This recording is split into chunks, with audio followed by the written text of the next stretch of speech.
there Virgo, welcome back to Wild Lotus Tarot. This is going to be your weekly intuitive reading for October 5th through to the 11th. Virgo, let's see what's on the cards for you, beginning with the Work Your Light Oracle by Rebecca Campbell to see what the overarching messages or themes. Oh, that is turning over in my hand, so I'll take it. Imrama, where are you being called to journey to? Yeah, I love this. For me, Virgo, this is very much about meeting purpose. That is just a theme that is all over in the collective at the moment. What I'm perceiving anyway is like so many of us have gone through this journey in 2020 of really reassessing what is meaningful for us, and because of that many of us are being called to journey somewhere else, being called to different career vocations, embracing our gifts and talents, maybe called towards finding a really heartfelt partner that we align with, releasing what doesn't serve, and maybe it's a different direction for some of you, something that you didn't see coming. I didn't see tarot coming for me, and here I am. So sometimes life throws us surprises, or let's say synchronistically aligns us to our soul's purpose that maybe we weren't always completely aware of. So some of you might be going through that, Virgo. Let's get a Yogic Path card out.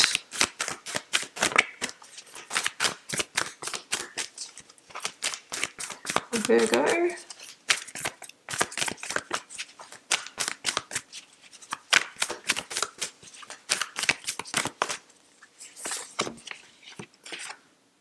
Pratyahara.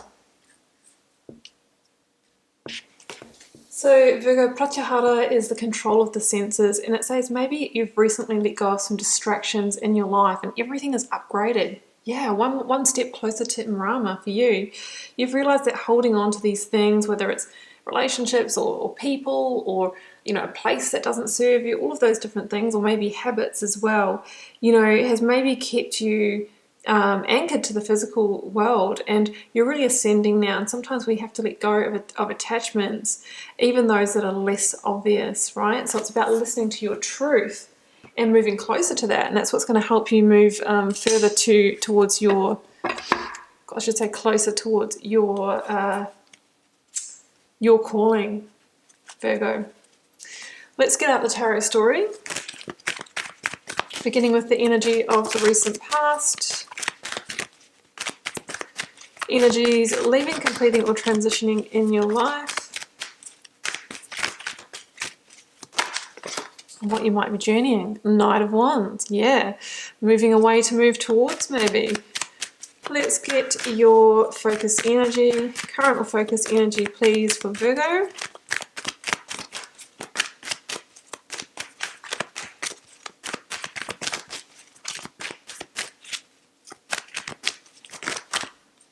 Got two here, Virgo.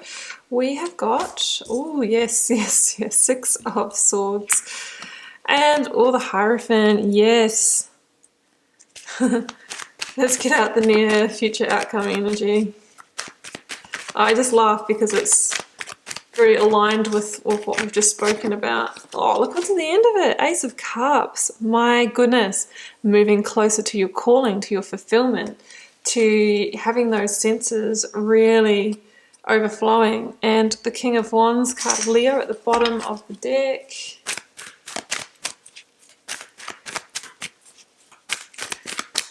Let's clarify. We have got the card of Taurus there with the Hierophant. Clarifying the Knight of Wands.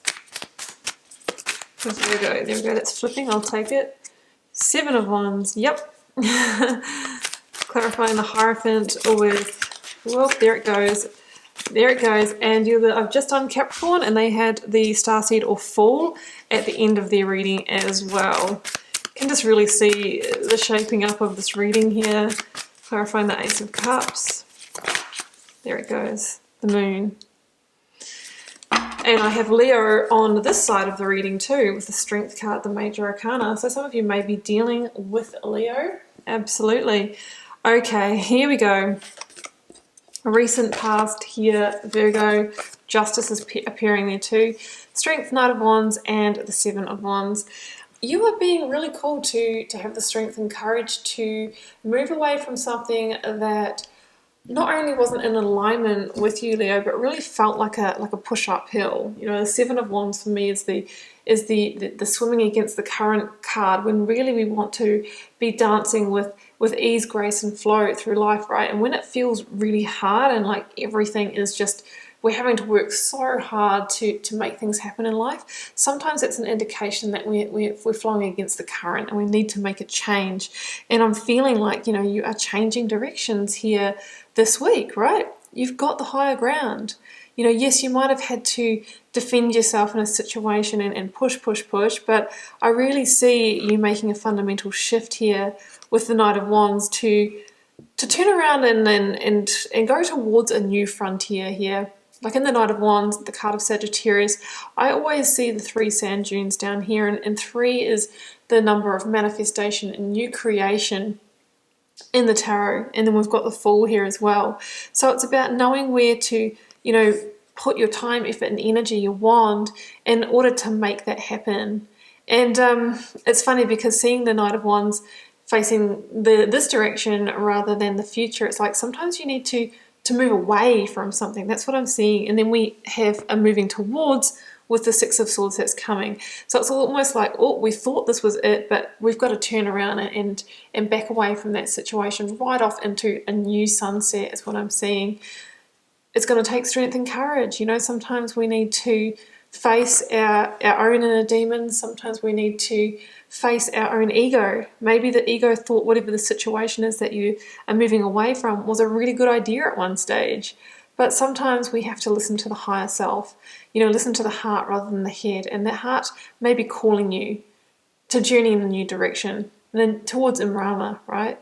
So that's what I see there with those cards. And that's really how we unlock that limitless potential of the Strength card, is by listening to the higher self, which often has a different plan for you than the one that your mind might be perceiving at the time. We've got the Hierophant, the Starseed, and the Six of Swords. Yeah, so the Hierophant's in the middle, and this stands for, generally for commitment and traditional settings like work, study, relationship, marriage, that kind of thing. And it's a number 5. It's the point of change. We have the decision when the Hierophant comes in to stay in the situation, which could be, you know, the traditional path, or to follow our own rebel heart, our true values, and to make fundamental changes that is going to lead us in a more aligned direction. So that's what I'm seeing here. So this could be involved moving away from a relationship in order to move towards a soulmate, or moving away from a career that might have provided for us financially. However, the heart's not there. It's every day you go is a grind, and you're having to use up your precious energetic resources.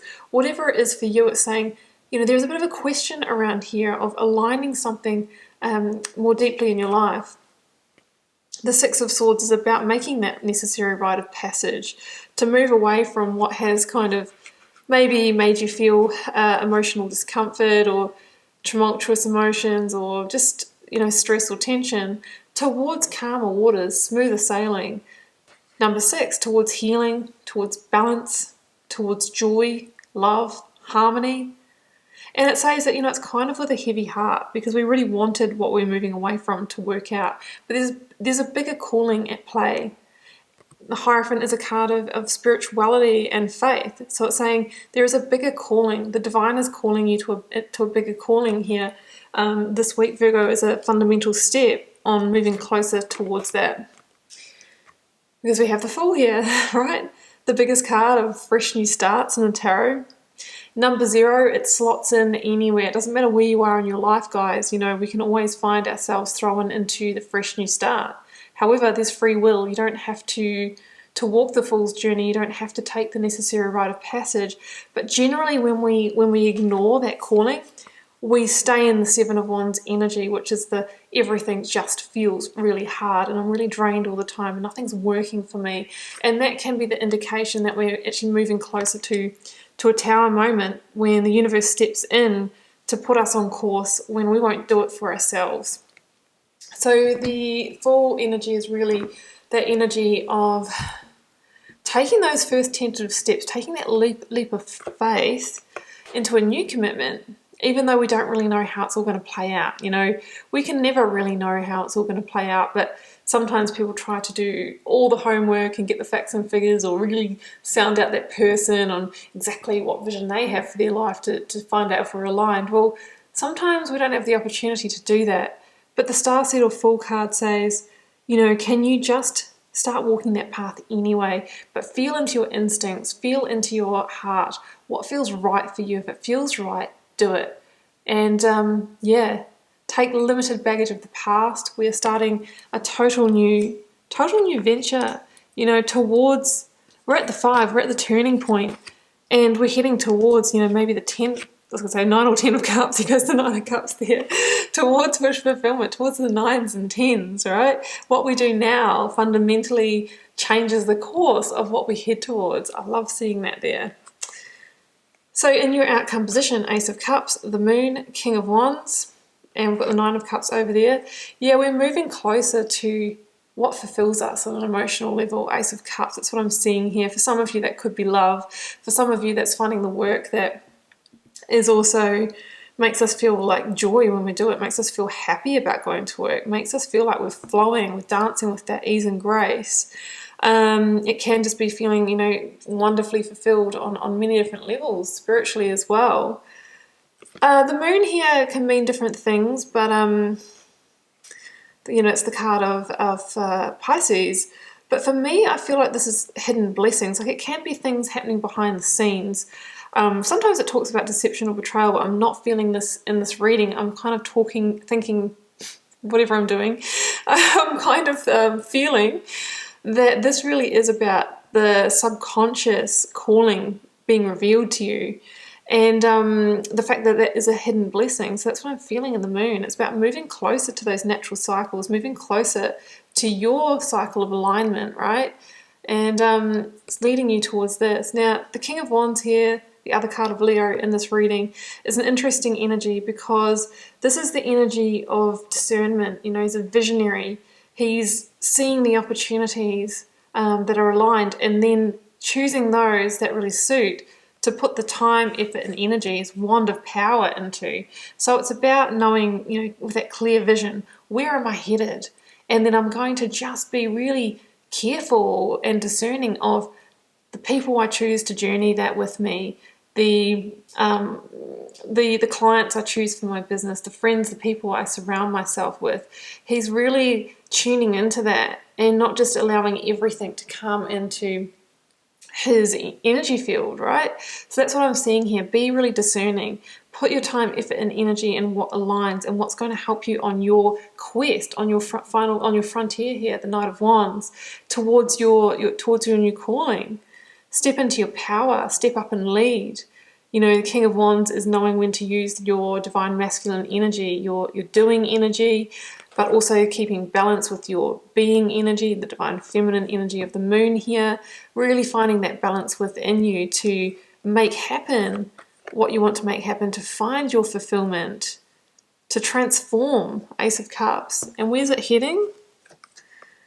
Well, if we keep working that process, and it's not all going to unfold this week, guys, so it just wouldn't be realistic, would it? Although for some of you, you might hit a major milestone.